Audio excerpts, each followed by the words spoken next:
Bernardes. Ó, tá ao vivo já.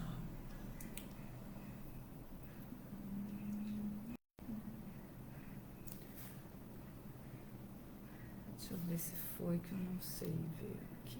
De novo. Tá. Estamos ao vivo. Hare Krishna, bom dia, reverência a todos. Vamos aqui cantar um pouquinho com o meu convidado especial, Gorahari Dasa, está aqui hoje participando um pouquinho também. Vamos cantar, pedindo as bênçãos a Krishna, o Senhor Supremo, os acharyas, Panchatattva. A gente canta para pedir as bênçãos antes da aula. Isso aqui já começou a aula porque o tema vai falar muito sobre isso, né? Então vamos cantar um pouquinho.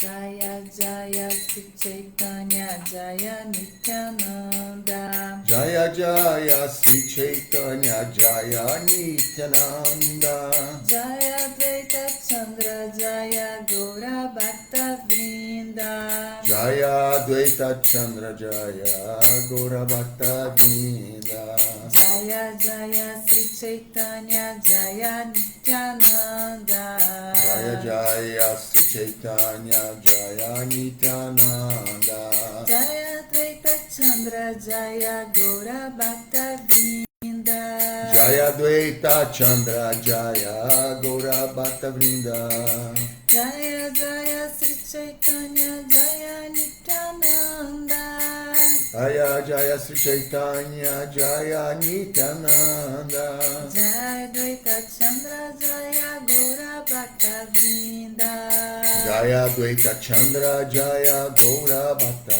Vrinda Hare Krishna Krishna Krishna Hare Hare Hare Ram Ram Ram Hare Hare Hare Krishna Krishna Krishna Hare Hare Hare Ram Ram Rama Hare Hare Hare Krishna Krishna Krishna Hare Hare Hare Ram Ram Hare Hare Hare Krishna Krishna Krishna Hare Hare Hare Rama Rama Hare Hare Namo Vishnu Padaya Krishna Prestaya Bhutale Srimate Bhakti Vedanta Swami Iti Namine Namo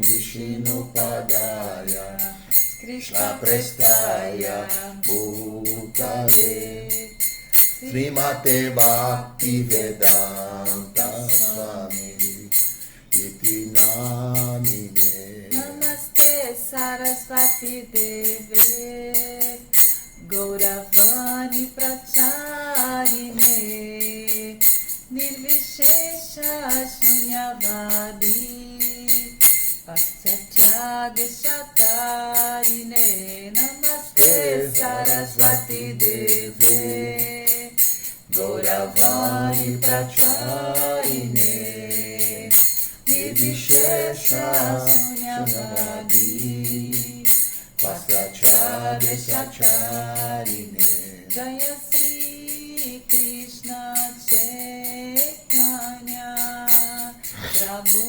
Nityananda Sri Advaita Gadadhar Shivasadi Gaura Bhakta Vrinda Jaya Sri Krishna Chaitanya Prabhu Nityananda Sri Advaita Gadadhar Srivasadi Gaura Bhakta Vrinda Hare Krishna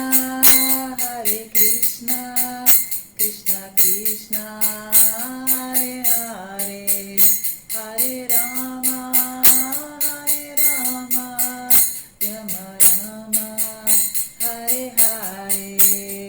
Hare Krishna,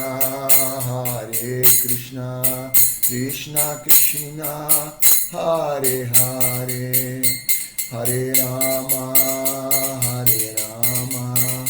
Rama Rama, Hare Hare. Jaya Jaya Prabhupada, Prabhupada, Prabhupada, Jaya Jaya Prabhupada. Jaya Jaya Prabhupada, Prabhupada, Prabhupada, Jaya Jaya Prabhupada. Jaya Jaya Gurudeva, Gurudeva, Gurudeva, Jaya Jaya Gurudeva. Jaya Jaya Gurudeva, Gurudeva, Jaya Jaya Gurudeva. Nitai Gora Haribo, Haribo, Haribo, Nitai Gora Haribo. Nitai Gaura Haribo, Haribo, Haribo, Nitai Gaura Haribo. Então vamos ler aqui os Com versos. licença. Haribo, obrigada. Então vamos ler aqui os versos 8 e 9 do Adilila, capítulo 8. Então vamos ler aqui. Purveyati Jarasandha Atira Jagana Veda Dharma Kari Kari Vishnura Pujana. Então, tradução, né, palavra por palavra. Purve, outrora, Yache, como era, Jarasandha, rei Jarasandha, Adi, encabeçando, Rajagana, reis, Veda Dharma, execução de rituais védicos, Kari, fazendo, Kare, faz, Vishnura, ao Senhor Vishnu, Pujana, adoração. Tradução e significado dados por sua divina graça, Sri Bhaktivedanta Swami Srila Prabhupada Ki Jai. Outrora, reis como Jarasandha, o sogro de Kamsa, seguiam estritamente os rituais védicos, adorando assim ao Senhor Vishnu. Significado: nestes versos, Krishnadasa Kaviraja Goswami, o autor do Chaitanya Charitamrita, enfatiza muito seriamente a importância de adorar o Panchatattva. Se alguém se torna um devoto de Gaurasundara ou de Krishna, mas não liga a importância ao Panchatattva, Shri Krishna Chaitanya Prabhu Nityananda Shri Adwaita Gadadara Shri Vasadi Gaura Bhaktavrinda, considera-se que suas atividades são ofensas, ou nas palavras de Srila Rupa Goswami, Utpata, perturbações. Portanto, deve-se estar pronto a prestar os devidos respeitos ao Panchatattva antes de tornar-se devoto do Senhor Gaurasundara ou de Shri Krishna, a suprema personalidade de Deus. 9. Krishna Nahimani Tali Daitya Karimani Chaitanya Namani Le Taiche Daitya Tarijani. Quem não aceita Krishna como a suprema tradução palavra por palavra. Krishna, o Senhor Krishna. Nahi, não. Mani, aceita. Tate, portanto. Daitya, demônio. Karimani, aceitamos. Chaitanya, o Senhor Shri Chaitanya Mahaprabhu. Na, sem. Manile, aceitar. Taiche, da mesma forma. Daitya, demônio. Tare, a ele. Jani, sabemos. Então, tradução. Quem não aceita Krishna como a suprema personalidade de Deus, com certeza é um demônio. Da mesma forma, qualquer pessoa que não aceite Shri Chaitanya Mahaprabhu como Krishna, o próprio Senhor Supremo, também deve ser considerada um demônio. Significado. Outrora, havia reis como Jarasandha que seguiam estritamente os rituais védicos, agiam como kshatras caridosos e competentes, tinham todas as qualidades de kshatriya e eram, inclusive, obedientes à cultura bramínica, porém não aceitavam Krishna como a suprema personalidade de Deus. Jarasandha atacou Krishna muitas vezes e cada vez naturalmente foi derrotado. Assim como Jarasandha, qualquer homem que execute rituais védicos, mas não aceite Krishna como a suprema personalidade de Deus, deve ser considerado um asura, um demônio. De forma semelhante, aquele que não aceita a Shri Krishna Chaitanya Mahaprabhu como o próprio Krishna é também um demônio. Esta é a conclusão das escrituras autorizadas. Krishna é também um demônio. Perdão, o próprio Krishna, quem não aceita Krishna é o próprio demônio. Cruzou aqui a linha. Esta é a conclusão das escrituras autorizadas. Portanto, tanto a dita devoção e a Gaura Sundara sem serviço devocional a Krishna, quanto a dita Krishna Bhakti sem serviço devocional a Gaura Sundara, são atividades não devocionais. Se alguém deseja ter sucesso no caminho da consciência de Krishna, deve estar plenamente consciente da personalidade de Gaura Sundara, bem como da personalidade de Krishna.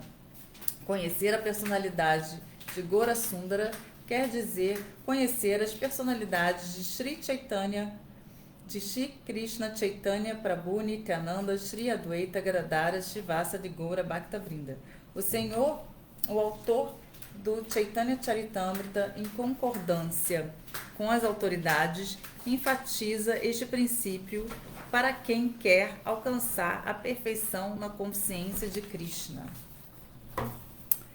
Srila Prabhupada Ki Jai. Om Gyana Timiranda Syam Gyana Janan Shalakaya Chakshuru Militam Yana Tasmaish Gurave Namaha. Nasci na mais obscura ignorância, meu mestre espiritual iluminou meus olhos com a sorte do conhecimento. A ele ofereço minhas humildes reverências. Então, Purveyache Jarasandha Adi Rajagana Veda Dharma Kari Kari Vishnura Pujana. Outrora reis como Jarasandha, o sogro de Kamsa, seguiam estritamente os rituais védicos, adorando assim o Senhor Vishnu.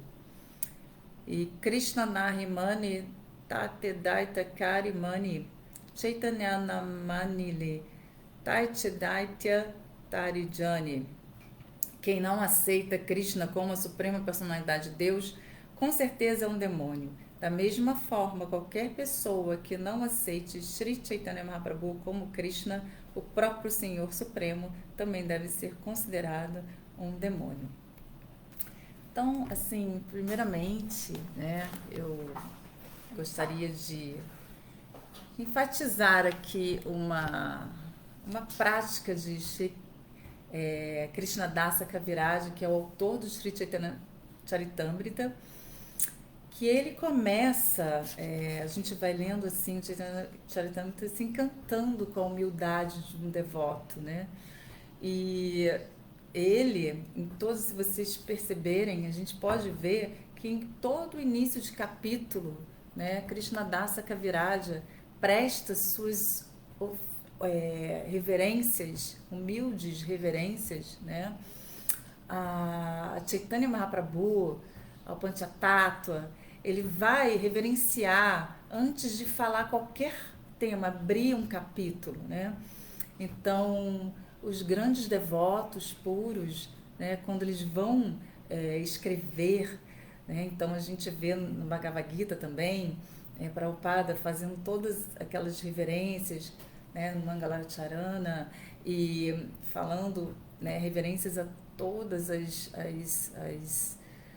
almas elevadas, e todos os associados de Krishna, Krishnas, gopis, né? Então, o devoto puro, ele se curva, né, a Krishna, ele entende, né, que ele vai começar a falar, vai pronunciar palavras que vão falar sobre a suprema personalidade de Deus. Ele reconhece Krishna como a suprema personalidade de Deus, e em seus aspectos, em todas as suas expansões, né?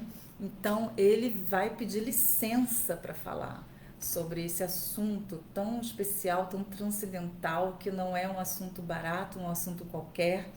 Então ele não se sente, mesmo sendo tão elevado e puro, ele não se sente é capaz de proferir palavras pelo seu próprio desejo, ou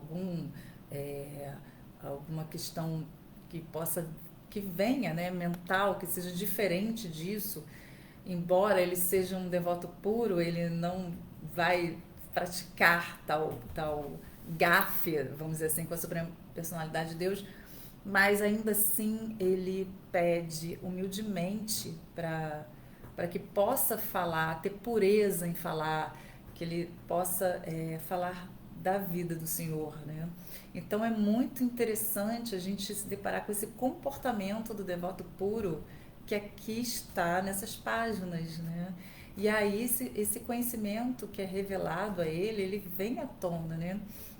Então aqui esse comportamento de Krishnadasa Kaviraja, né, que é autor desse livro tão especial, tão maravilhoso, que fez esse grande serviço, deixou para nós, para a humanidade, né, esse grande tesouro que é a vida do Senhor Chaitanya Mahaprabhu, né, os passatempos, e de uma forma muito filosófica e doce, né?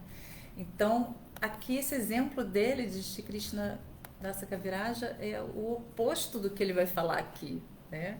Então, é o oposto que ele vai mencionar, né? As pessoas que têm, que não veem a personalidade do Senhor Chaitanya Mahaprabhu, do Panchatattva e de Krishna, né, como sendo a suprema personalidade de Deus, sendo potências, né, do Senhor, né, e ele recrimina que ele é muito claro, né, e muito dizendo que são demônios, e não importa se são pessoas que seguem estritamente, né, ele deu o exemplo aqui do rei de Jarasandha, que o rei de Jarasandha era o sogro de Kamsa, né, que queria matar Krishna, e Krishna logicamente matou Kamsa, e aí ele quis, né, Jarasandha quis se vingar de Krishna, querendo matar Krishna, e acho que parece que tiveram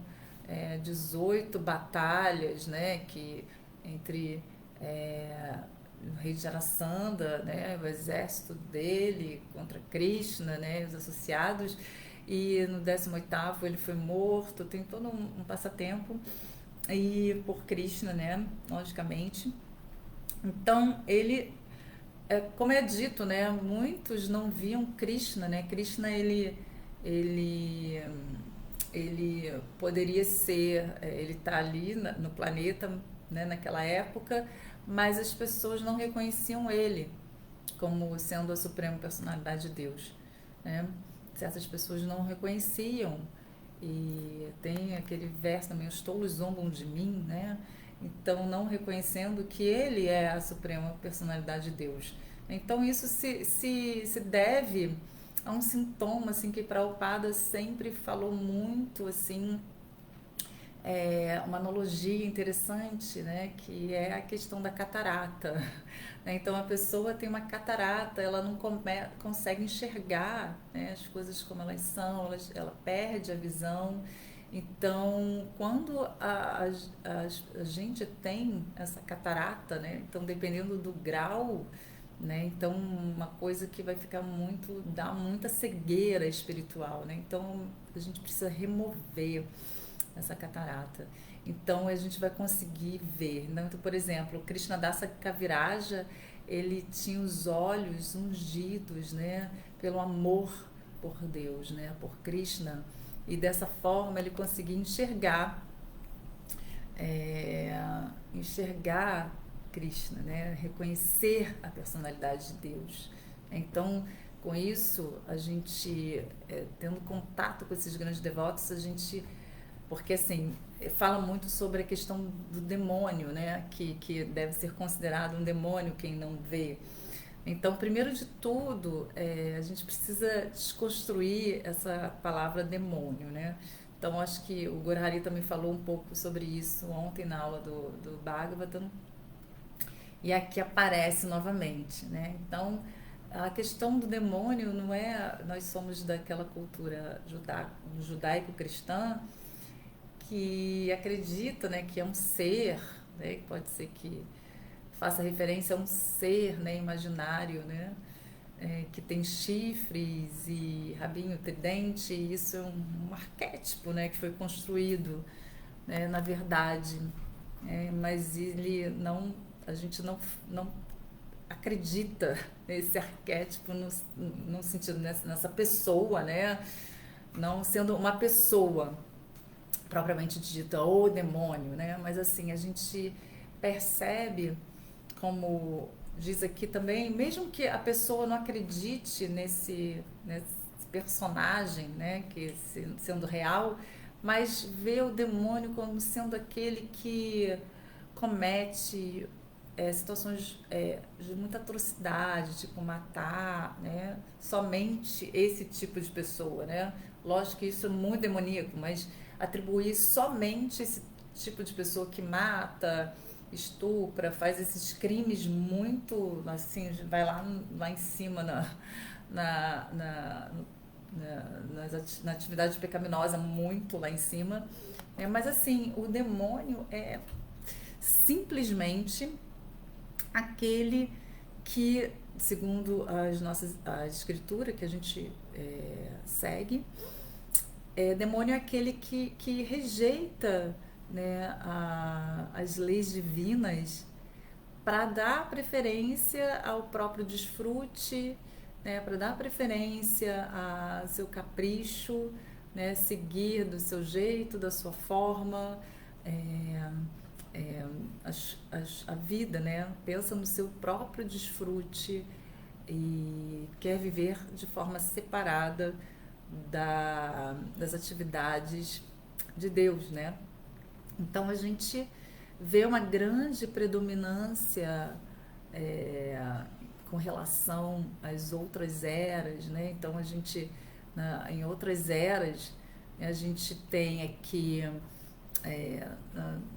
Satya Yuga, os planetas, né? Nas outras a gente tem aí uma diferença muito grande, né? Onde os seres, né? As entidades vivas, né?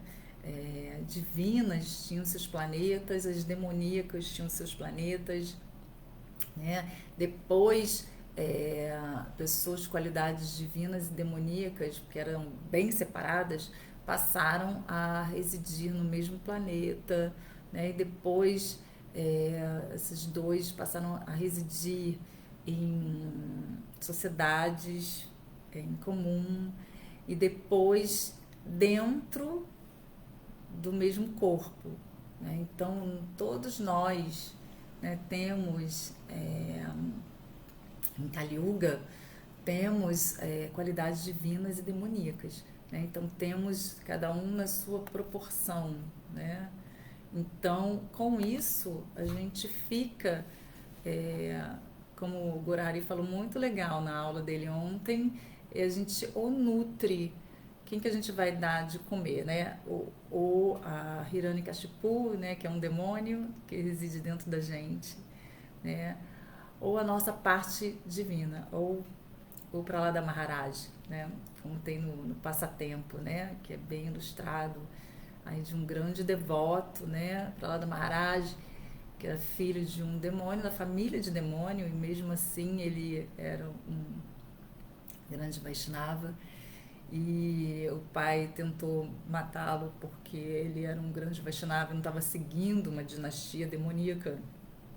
E isso poderia poluir, vamos dizer assim, a dinastia dele, né, contaminar com o amor por Deus. Veja só, né?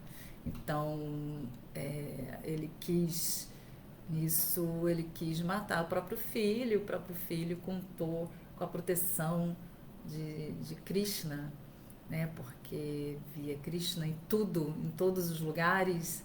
E então o rei, esse demônio que era o pai, então se ele está em toda parte, você acha que está nessa pilastra e bateu com a pilastra, e nisso saiu, né, da pilastra a Suprema Personalidade de Deus na sua encarnação como Nrsimhadeva para proteger seu devoto.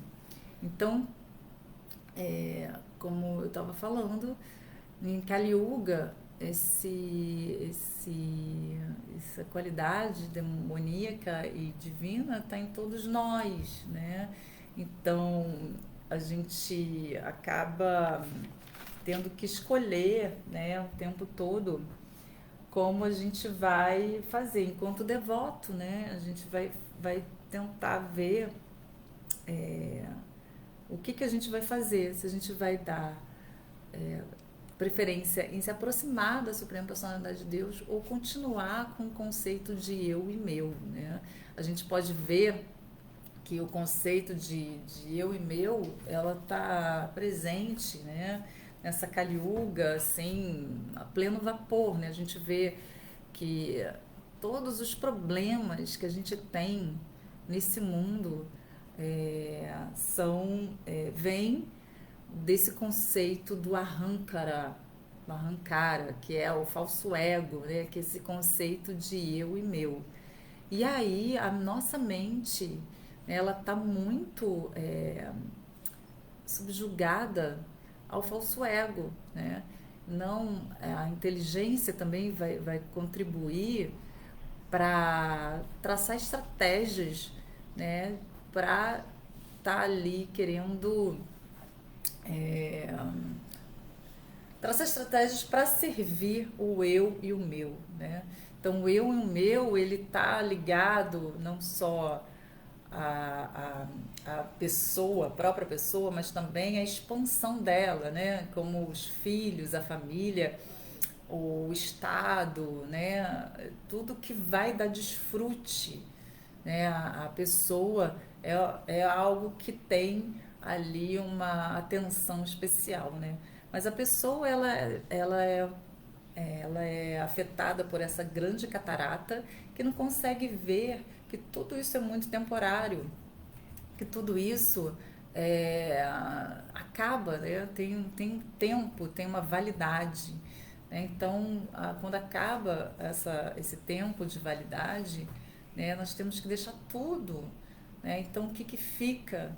A única coisa que fica é o conhecimento espiritual, né? Se a gente nutre esse conhecimento espiritual, se a gente consegue ver, entra em contato com um devoto puro, né, e consegue entender a nossa natureza, né, e começa a entender o que é de fato, quem somos de fato, o que é esse mundo de fato, né? Então a gente pode ver, começar a ver Krishna, né, enxergar Krishna, porque um devoto puro vai dar para a gente o conhecimento de quem é Krishna, né? Então, nós podemos entender que Senhor Chaitanya, Krishna, nós podemos entender que Krishna é a Suprema Personalidade de Deus. Nós vamos começar a entender quem é o Panchatattva, né? Ao passo que a pessoa que está ali, como foi falado, né? Voltando aqui à geração dele, pode seguir, a pessoa pode seguir todos os rituais védicos, né? A sessão dos Vedas, né, que dão assim toda a questão ritualística, pode ser um Brahmana cumprindo todos os seus procedimentos, né, brahmínicos, ritualísticos. A pessoa pode ser uma pessoa muito caridosa, ser um grande kshatriya, seguir todos os seus deveres de forma muito perfeita. Mas se não reconhecer qual é o bem último, qual é né, qual é o objeto de amor, né, que tudo isso tem que ser oferecido, né, que tudo isso tem que, para quem isso tem que ser feito, e quem são esses que vão conceder essa misericórdia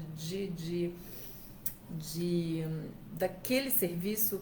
Isso é tudo em vão, né? Como diz aqui, né? no verso, né? Então, a gente tem vários exemplos, assim, por exemplo, tem um exemplo que me ocorreu agora, né? Que Krishna e Balarama, eles estavam andando, assim, o Vrindavana, e estavam com fome, E eles chegaram até a casa de uns brahmanas e querendo, né, comida, falando que estavam com fome.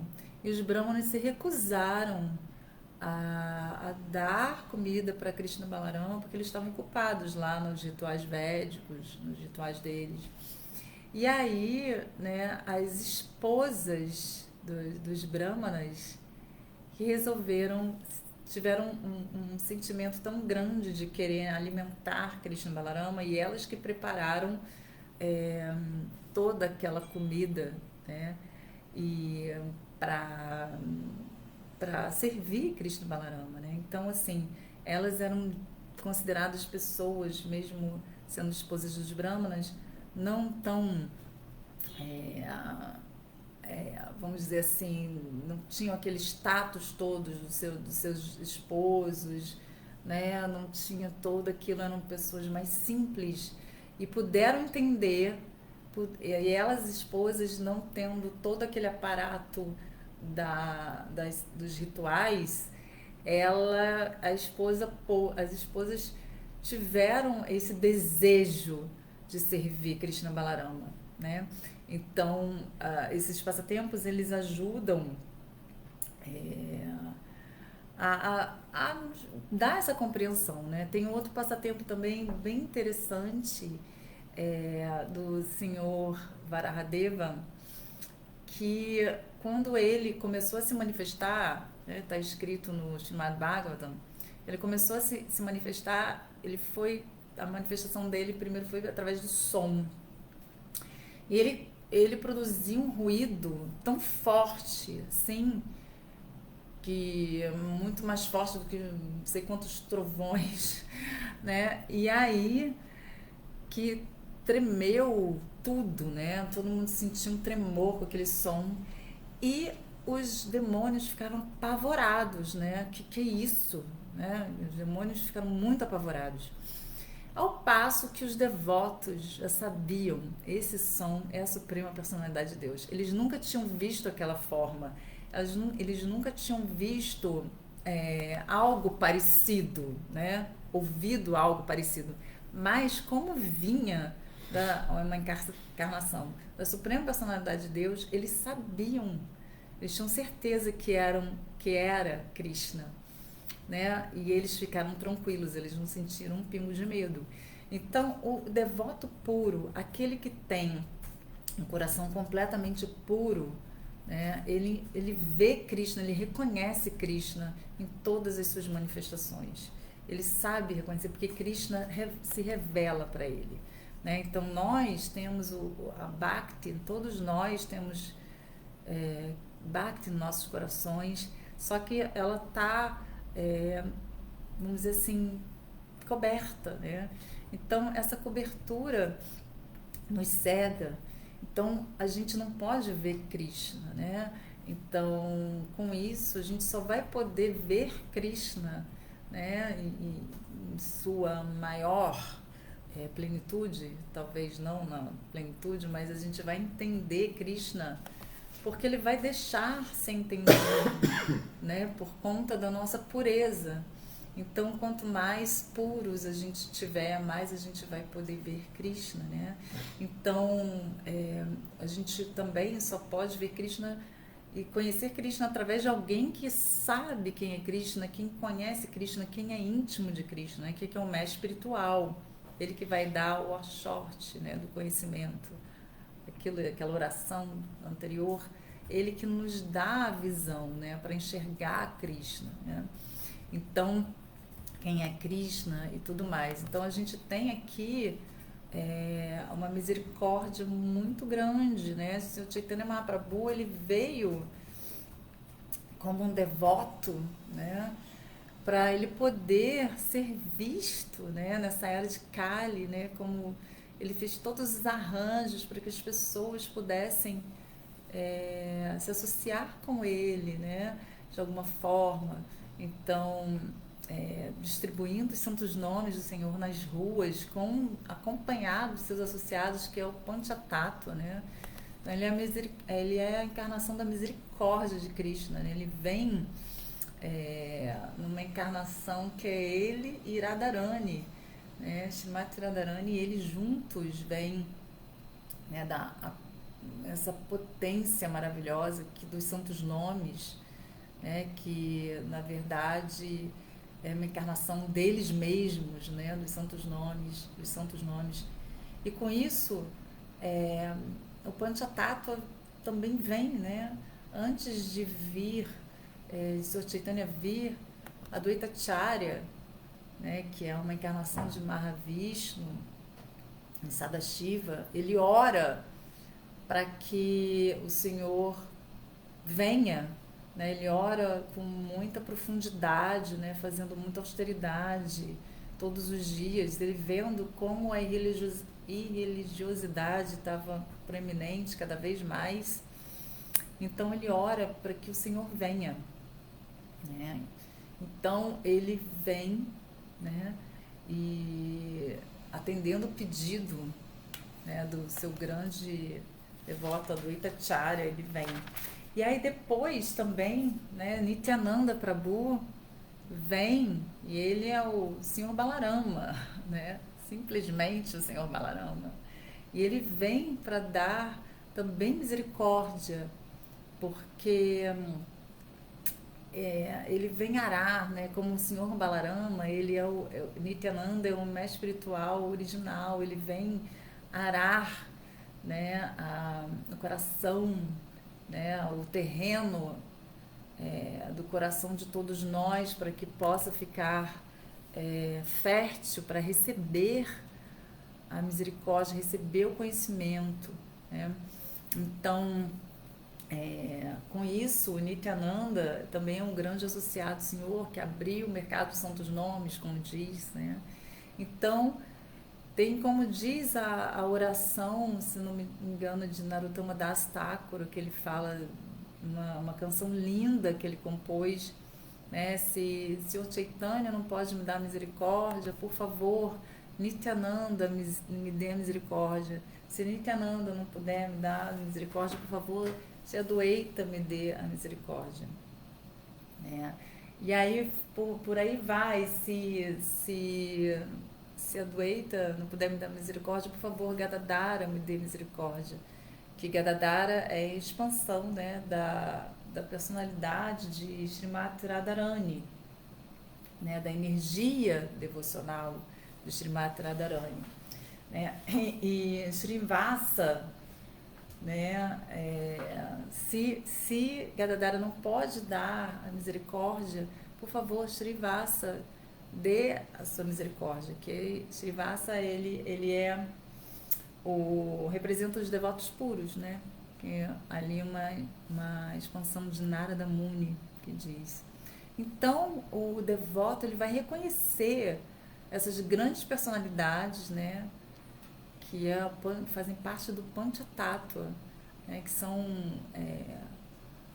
magnânimas, né, são maravilhosas e que eles são tão misericordiosos, né, que estão aí distribuindo os santos nomes, e que é recomendado que se cante o Panchatattva, o mantra do Panchatattva, cante os nomes do Panchatattva antes de cantar uma volta de japa, né? Então, como é poderoso o Panchatattva, porque tanta misericórdia que eles nos permitem, né? O Panchatattva que nos permite a cantar os santos nomes, mesmo estando com o coração muito sujo, né? Então, antigamente não era, né, a classe de brahmanas tinham acesso aos santos nomes e não era muito comum ver, né, só para quem era dito puro, né, mais elevado. Só que os brahmanas eles eram mais por um título do que pela devoção mesmo, né, que estava nessa era de Kali cada vez mais perturbada. Então os brahmanas eles não estavam sendo tão brahmanas assim, sendo mais por uma questão de título. E com isso o Senhor Chaitanya veio desfazer essa situação, né, dando essa oportunidade de cantar os santos nomes para todos, independente de classe, independente de território. Imagina a gente aqui no outro lado do mundo, né, onde predomina o impersonalismo, né, onde predomina tantas práticas tão abomináveis assim, e aí nós temos acesso aos santos nomes, né? Então, para que a gente possa cantar, mesmo da nossa maneira, né, tão ofensiva ainda, né, a gente tem a misericórdia, a permissão do Panchatattva. Então é muito importante a gente cantar o mantra do Panchatattva para que a gente tenha essa permissão, né, de cantar os santos nomes, mesmo de uma maneira muito ofensiva, como nós estamos, né? Nossa mente é muito ofensiva, né? Nós estamos aqui com os nossos demônios internos, né? Nossos inimigos internos, porque como diz Prahlada Maharaja, os inimigos não são externos, eles são internos, né? Então ele ora para que o Senhor possa combater os inimigos internos. E é isso que a gente tem que meditar, né? Em combater os nossos inimigos internos quando a gente está realizando o serviço devocional, para que a gente possa ver sempre Krishna, né? Que o nosso serviço seja válido, né? E não cumprir deveres e rituais de uma forma mecânica, ou então assim, perfeita, mas sem ter como objetivo a Suprema Personalidade de Deus, né? Então, a Suprema Personalidade de Deus, ela é reconhecida pelo devoto, e isso me faz lembrar um passatempo de Prabhupada, né, que ele contava, porque no início do movimento as pessoas não tinham muito conhecimento, eram muito imaturas, né? Então faziam algumas besteiras, né? E aí uma vez uma senhora escreveu uma carta para Prabhupada reclamando dos devotos, né, dos discípulos dele na época, assim, bem no comecinho, e Prabhupada escreveu para ela dizendo que ela agradecia a carta por ela ter falado, mas pedia compreensão dela, né, que eles estavam agindo de uma forma um pouco equivocada porque eram imaturos e tal, mas ainda assim, sendo dessa forma imaturo, eles sabiam, compreendiam que Krishna era a Suprema Personalidade de Deus, né? Então Prabhupada ressaltou isso, né? Que embora a gente ainda tenha nossas contaminações e tudo, nós aceitamos Krishna como a personalidade de Deus, nós sabemos que ele é a personalidade de Deus. Então, qualquer coisa que a gente faça de uma forma para a Suprema Personalidade de Deus, sem caprichos, isso vai ser muito mais válido do que um monte de coisas, né, que rituais enfim, atividades que não são para a Suprema Personalidade de Deus de forma, né, mais pura, né? Então, com isso a gente tem a esperança de purificar o nosso coração e um dia realmente ter um coração completamente limpo para poder chegar à compreensão da verdade suprema, né? Então, para isso, a gente reconhecendo Chaitanya Mahaprabhu, né, entendendo a sua importância, né, dos seus passatempos, né? Então, o serviço devocional, ele realmente vai ter um peso, ele vai ser um serviço devocional, né? Então, sabendo que a pessoa suprema é a proprietária de tudo e que é um receptáculo de nossas ações, pensamentos, né? Então, isso é um serviço devocional e que isso vai poder contribuir, né, para o avanço da entidade viva, né? Então, eu acho que eu já falei a beça bastante. Eu vou ficando por aqui. Se alguém quiser fazer um comentário, deixa eu ver se tem alguém aqui comentando. A beça bastante. Então aqui, quem está aqui? Marcelo, Hare Krishna, Marcelo, Marcos, tudo bem, Marcos? Haribol, Hare Krishna, Sanjay, Haribol, Prabhu Jai Vrajabhumi, Hare Krishna, reverências. Tem um comentário aqui. Teve um ex-devoto da ISKCON há pouco tempo atrás que abandonou o movimento argumentando que Sri Chaitanya Mahaprabhu não é Krishna. Infelizmente, Marcos, isso aconteceu e eu, assim, lamento muito por ele, porque Sri Chaitanya Mahaprabhu é uma grande encarnação de Krishna, mais misericordiosa. A gente está tendo essa grande oportunidade nesse nascimento humano tão raro que a gente tem contato com ele, né? Com Sri Chaitanya Mahaprabhu para, né, acabar com todos os nossos problemas, né, da existência e retornar para Krishna, né, com a sua forma, né, que a Brahma Gaudiya Sampradaya, ela nos dá essa oportunidade de estar com Krishna, né, no seu humor mais íntimo, né, isso quando a gente for mais purificado, né, mas assim,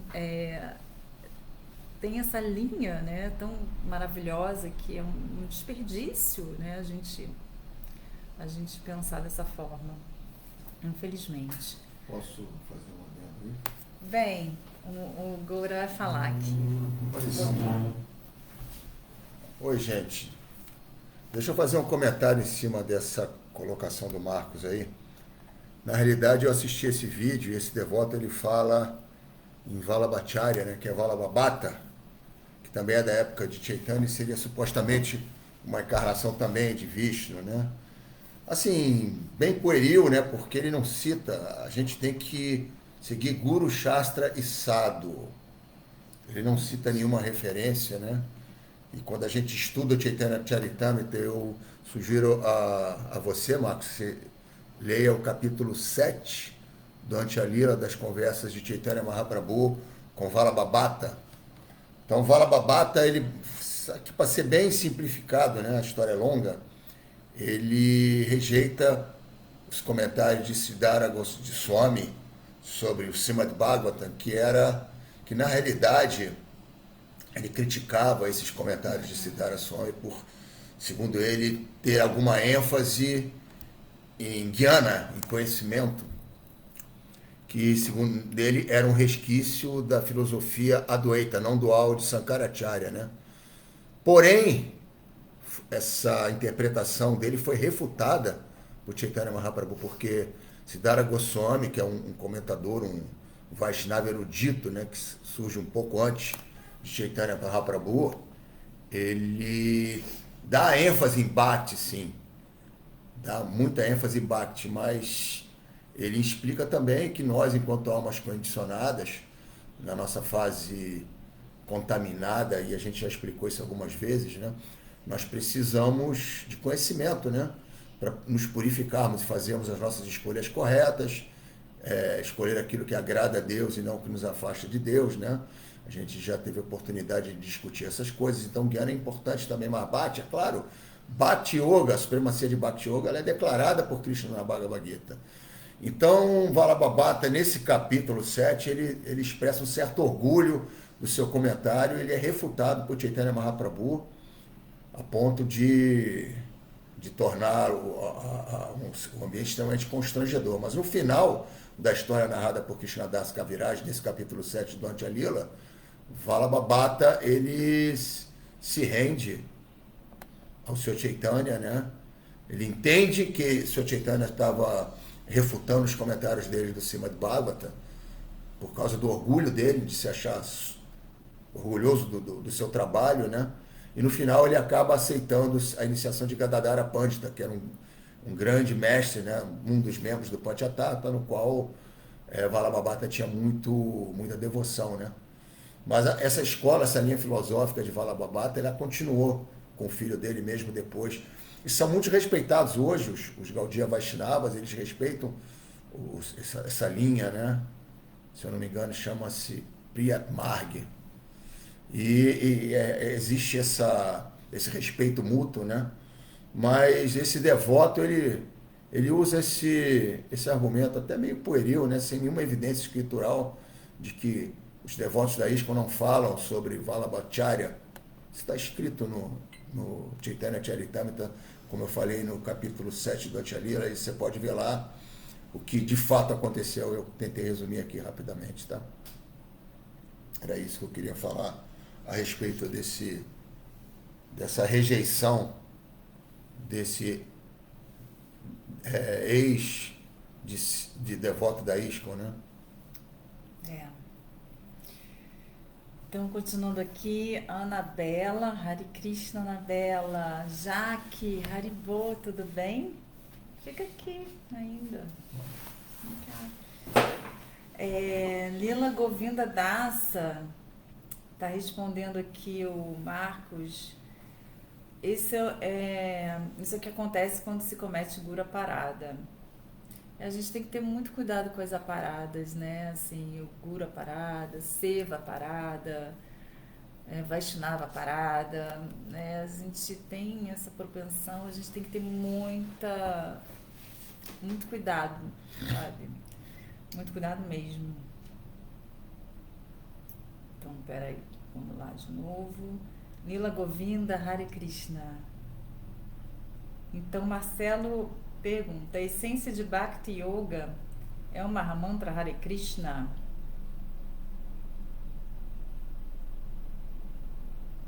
Vou responder? Quer responder? Responde. Com certeza, o Mahamantra Hare Krishna, ele e eu sempre falo isso, né? O meio, né? Pelo qual você vai alcançar Bhakti. É o meio principal. E eu sempre falo aqui, né? E o meu mestre espiritual, Hridayananda Das Goswami, fala, né? Por que Prabhupada, quando trouxe o Vaishnavismo para o Ocidente e criou o sistema de iniciação, Diksha, né? Ele impôs 5 condições. 4 de não fazer e 1 de fazer, né? Então, os 4 princípios regulativos, o que ele pedia dos discípulos dele, né? Aqueles que estavam sendo iniciados. Não, evitar 4 atividades e fazer 1 atividade, né? Então, os 4 princípios regulativos: não comer carne, nem peixe, nem ovos, não praticar jogos de azar, não fazer sexo ilícito e não se intoxicar, né? Qual o objetivo de evitar essas 4 atividades, né? Ou grupo de atividades? É o pleno exercício do seu livre-arbítrio. E junto com o pleno exercício do seu livre-arbítrio, a aquisição de punya, né?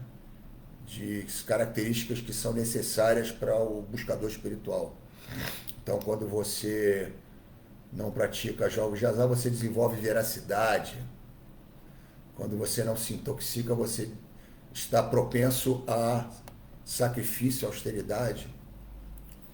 Quando você não pratica sexo ilícito, você está desenvolvendo limpeza. E aí eu digo limpeza mental, né? A limpeza dos pensamentos. E o não consumo de carne, peixes e ovos está ligado à misericórdia de Krishna, que é muito importante também. Você ter a misericórdia com outros seres para ter o benefício da misericórdia divina. E o princípio de agir do cantado Mahamantra Hare Krishna é exatamente o único de se fazer, né?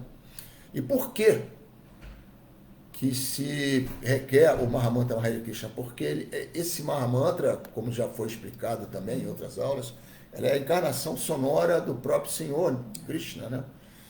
E essa vibração sonora, quando você o faz entoando esse mantra com humildade, com atenção, com fixação, né? Você é uma hora que você está com Deus sozinho, você e Ele, entendeu? Então é o momento em que Deus, Krishna vai te dar uma assistência, como se você entrasse na sala de um presidente de empresa para expor a sua condição, né? E no nosso caso específico, Krishna como controlador supremo, nós estamos expondo a Ele a nossa total dependência dEle, nosso arrependimento de estarmos aqui nesse mundo e nosso desejo de servi-lo eternamente.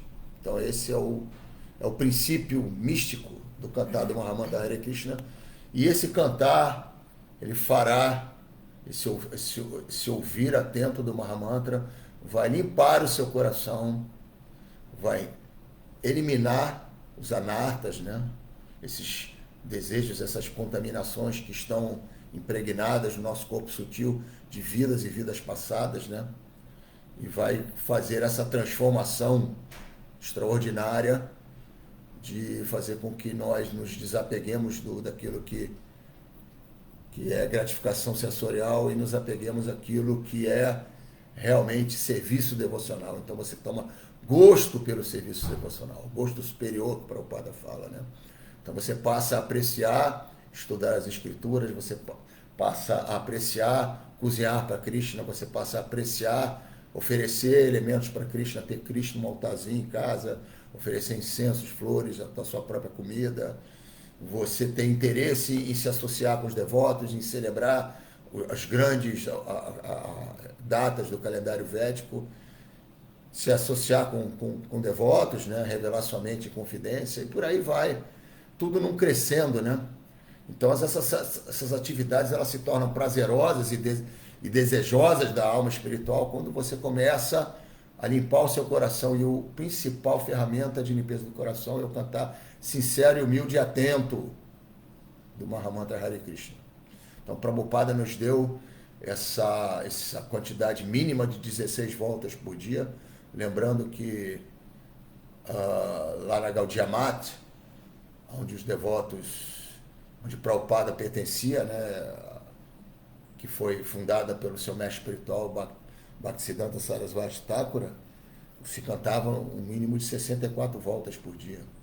Então Prabhupada, entendendo como nós somos caídos, os ocidentais, né, como nós somos desprovidos de qualificação espiritual, ele nos deu esse maravilhoso atalho para que a gente possa, com a graça de Srila Prabhupada, obter misericórdia de Srimati Radharani e, consequentemente, de Krishna. Então, o Mahamantra Hare Krishna ele é, de fato, a grande viga, a grande fundação desse edifício de Bhakti Yoga, né? Então, é por isso que é o elemento mais importante, sim, de Bhakti. Tá bom? E a gente entra em ressonância com Krishna, né? Com a nossa natureza, né? Que os sons, eles dão as frequências sonoras, eles nos colocam, transportam para várias coisas, né? Ou entram em ressonância com aquilo que é ruim, que é bom, benéfico para o corpo, não sei o quê. Mas o Mahamantra Hare Krishna, a gente entra em ressonância com Krishna, né? A vibração dele, dos santos nomes dele, né? Então a gente está cantando e ele está ali, manifesto, né?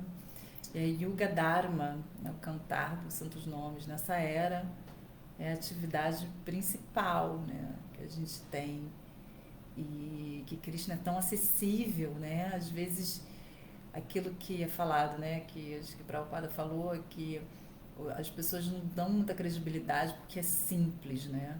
Cantar o Mahamantra, você entra em contato com Krishna só cantando o Mahamantra, olha só. Então as pessoas não tem muita fé nisso, né? Fé no processo, né?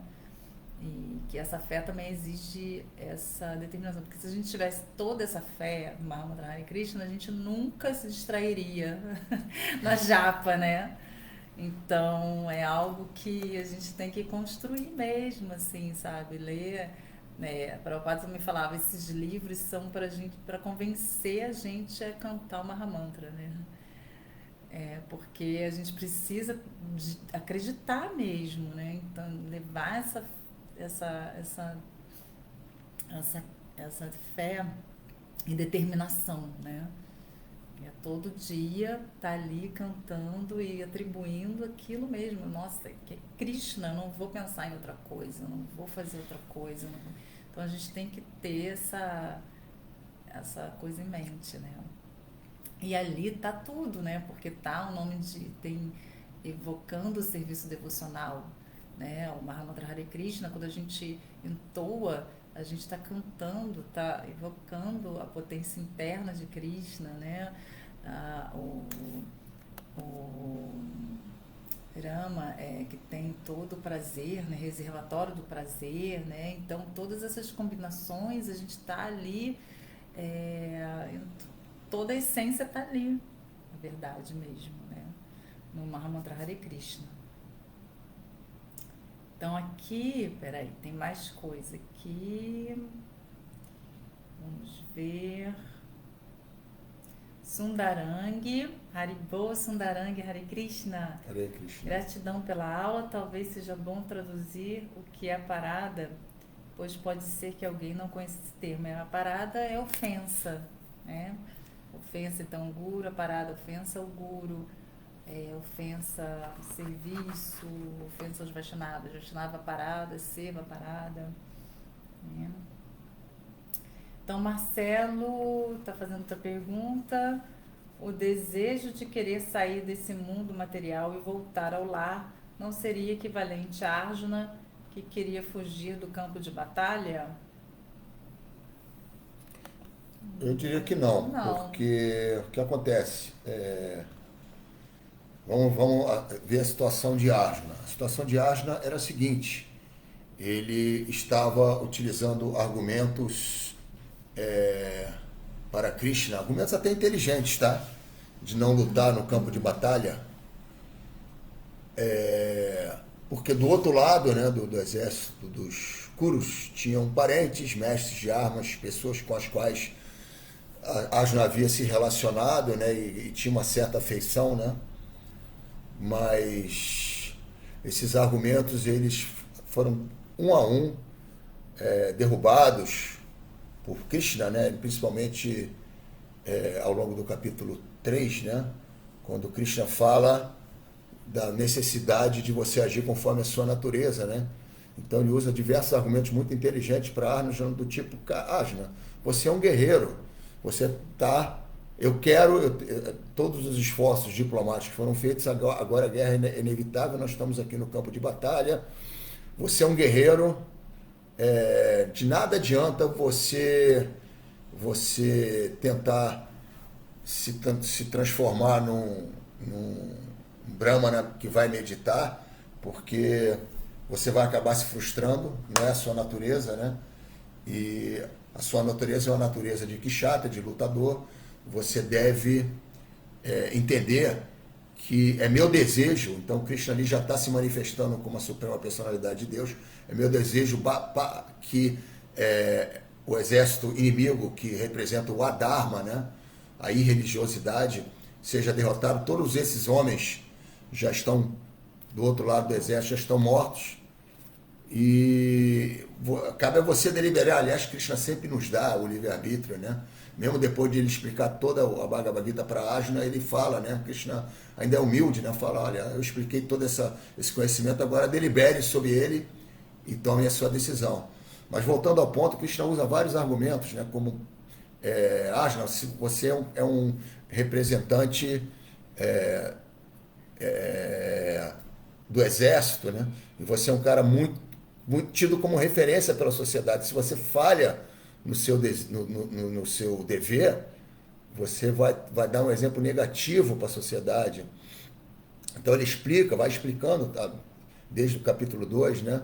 A eternidade da alma, a temporalidade do corpo, das relações, etc. Então, na realidade, eu não vejo o fato de nós querermos interromper o nosso ciclo de nascimentos e mortes com uma posição análoga de Arjuna, no sentido de que Arjuna ele estava evitando executar o seu dever por sentimentalismo materialista, por apego material. Ao passo que nós não, é o contrário. O que a gente, o devoto de Krishna, ele reconhece a sua verdadeira identidade como alma espiritual. E ao reconhecer a sua verdadeira identidade como alma espiritual, ele entende que só o amor a Deus vai interromper esse ciclo de nascimentos e morte. Então, Bhakti Yoga, o desenvolvimento de amor a Deus e essa consciência da nossa verdadeira identidade como alma espiritual, é justamente o contrário de Arjuna. Né? A Arjuna estava ainda apegado àquela condição material dele. Nós não, a gente quer interromper esse ciclo de nascimentos e morte, porque a gente entende que nós somos servos eternos de Deus e que aqui, nesse mundo material, nós vamos estar nascendo e morrendo, experimentando prazer e sofrimento. Então, na realidade, é menos por rejeitar esse mundo material e mais por reconhecer que você tem uma posição satitananda como alma espiritual no plano eterno com Krishna, né? Eterno, pleno de conhecimento e bem-aventurança. Então, na realidade, é uma decisão inteligente se tornar um devoto de Krishna, né? Então, nós não estamos fugindo, nós não estamos negando esse mundo material. Esse mundo material é uma criação de Krishna, né? Que ele criou porque existem pessoas, almas como nós, que desejamos em algum lugar no passado viver a parte de Krishna. Estamos aqui. Krishna cria esse mundo, né? Que inclusive Prabhupada comenta, né? Está até no verso que eu ontem estava falando do Srimad Bhagavata, né? do terceiro canto, né? Que Krishna é tão bondoso que ele cria esse mundo, ao mesmo tempo que ele dá condições de você ser feliz nesse mundo, se você tiver o mérito, ao mesmo tempo ele traz seus representantes ou suas próprias encarnações para mostrar como sair desse mundo se você reconhece realmente a temporalidade de tudo aqui nesse local, né? Não, então, e a gente só vai sair do mundo, voltar ao lar, se a gente for para o campo de batalha.